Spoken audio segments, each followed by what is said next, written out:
Why is it that we're so drawn to characters who love a little too much? Not just passion, not just devotion, but obsession. The kind that borders on dangerous. Because somehow it's not just something we tolerate in fiction, it's something we love.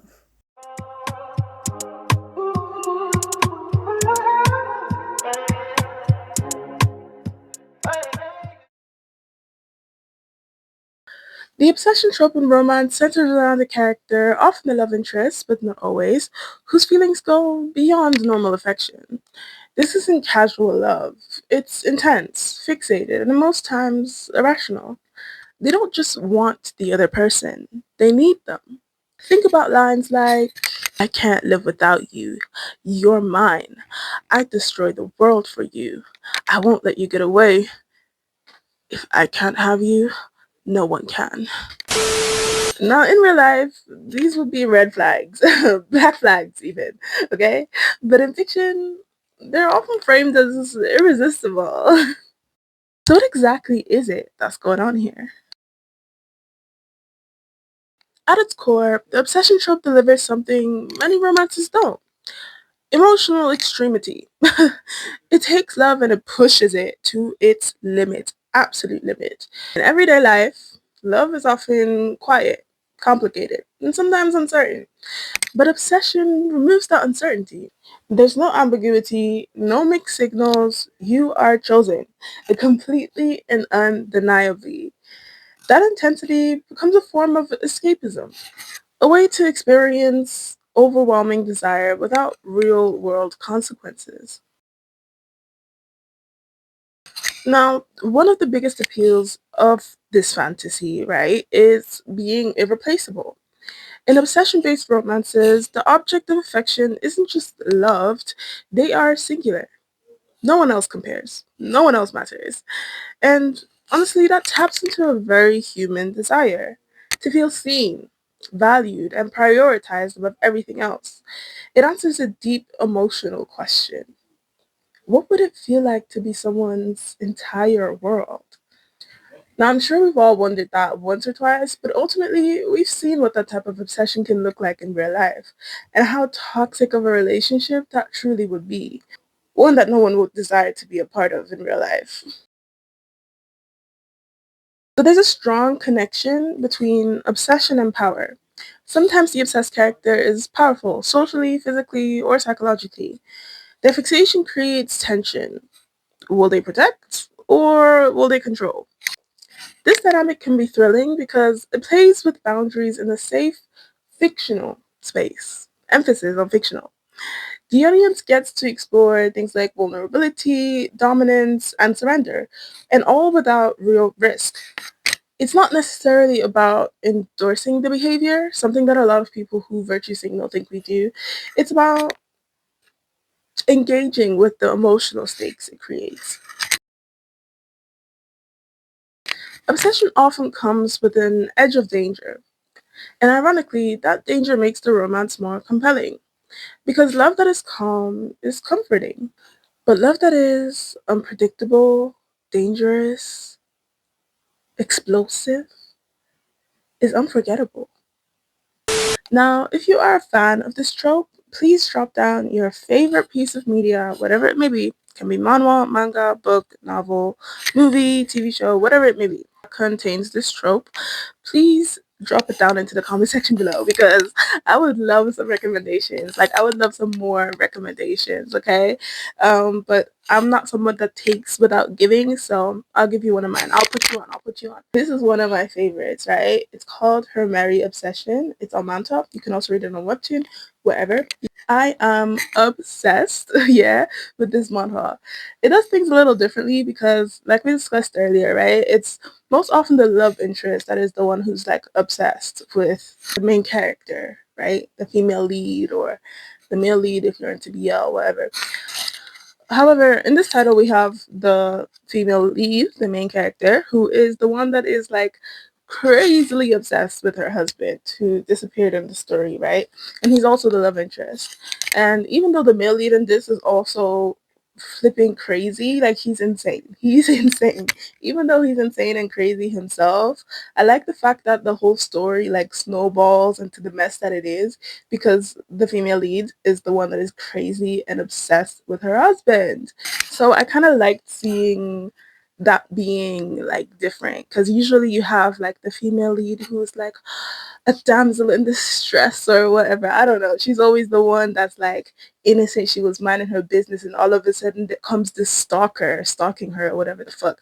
Like, usually that's the trope, which I fucks with as well. Like, sometimes I fucks with that too, but I like seeing it kind of reversed and the other way around. And she's like, I'm gonna find you, and you're gonna be mine forever. So yeah, I just love that. But anyway, back to what I was saying. There's tension in not knowing how far someone might go, right? There's drama, right? And the idea that love could become destructive. It raises the emotional stakes. If love can ruin everything, it must also mean everything. Now, of course, it's important to separate fiction from reality. In real life, obsession can be harmful. Duh. It can be controlling and it can be dangerous. Not even can. Most times it is, okay? Healthy relationships, kids, rely on trust, respect, and boundaries, not possession, okay? And to me, that's stating the obvious, honestly, but it's interesting, you know? It's interesting how differently some people consume fictional media. Earlier, I hinted at the term virtue signaling, and if you aren't familiar with the term, it is when someone signals to other people about their moral values or political opinions, all with the goal to seem morally superior or to be perceived as good or morally correct, at least compared to these other people. Now, I'm sure you've either done some virtue signaling yourself or you've seen a lot of other people virtue signal before, whether that's like online or like in real life. Think of like the holier than thou attitude people have. Heck, I will admit, I'm pretty sure I have virtue signaled at least once or twice in my younger days, okay? But again, what I want to bring attention to is the reason why some people, the person who might be watching this included, have virtue signaled or still do. And that might be because of virtue mirroring.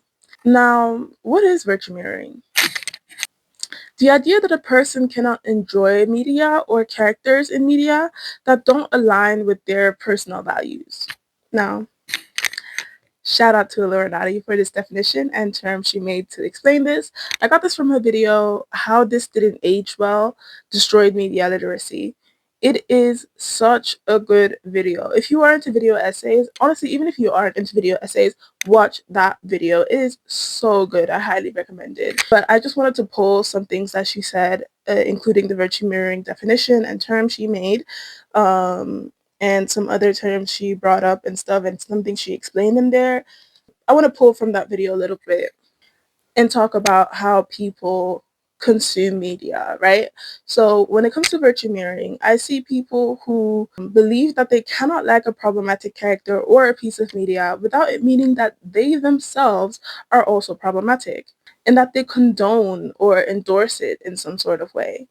And I believe that a lot of people who virtue signal also virtue mirror. Now, I don't think every single person who virtue signals virtue mirrors. I think those things are not mutually exclusive.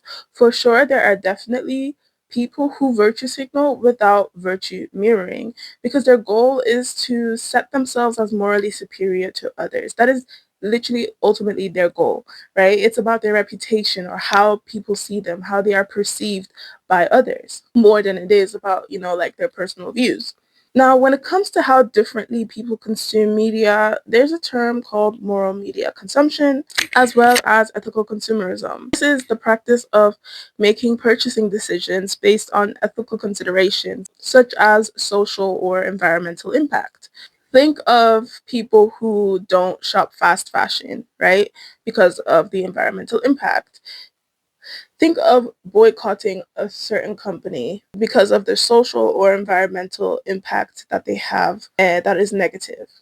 Moral media consumption is simply just an extension of ethical consumerism where someone critically analyzes media to determine its impact. and decides how to engage with it based on possible social harm. An example of moral media consumption would be Harry Potter. Now, you wouldn't have to stop liking Harry Potter or indulging in products you already own in order to support trans people and rights, although some people do. However, you would have to stop financially supporting and purchasing Harry Potter products going forward because you would be financially contributing to J.K. Rowling's war on trans people because she funds anti trans organizations. Now, when it comes to moral media consumption, I think it is a good thing. It is about being responsible with our media and ensuring that we don't spread or promote harmful ways of thinking, which might require you to not consume certain pieces of media at all. But the truth is, it doesn't always have to. Now, I bring this all up to highlight that sometimes when it comes to media that we consume that cover or contain harmful or problematic behaviors, it is important to know how to separate fiction from reality. In the case of tropes that some people might see as harmful or problematic, we see a lot of people wonder about how or why we would like watching or consuming a piece of media that contains like toxic romances, for example, with the obsession trope, and that how it could normalize toxic relationships in real life. And my answer to that would be when it comes to the obsession trope and romance, it doesn't normalize it as long as we understand the concept of separating fiction from reality. And that fiction isn't always about replicating reality, it's about exploring emotions in heightened symbolic ways. And that applies to other tropes seen as problematic as well. The obsession trope allows people to engage with intensity without having to live it. Because truly and really, none of us want to live it.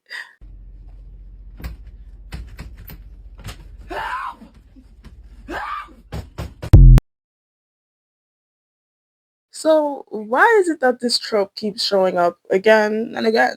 Well, because it's popular, number one, but why is it popular? Because it speaks to something deeply emotional and universal, the desire to matter profoundly to someone else.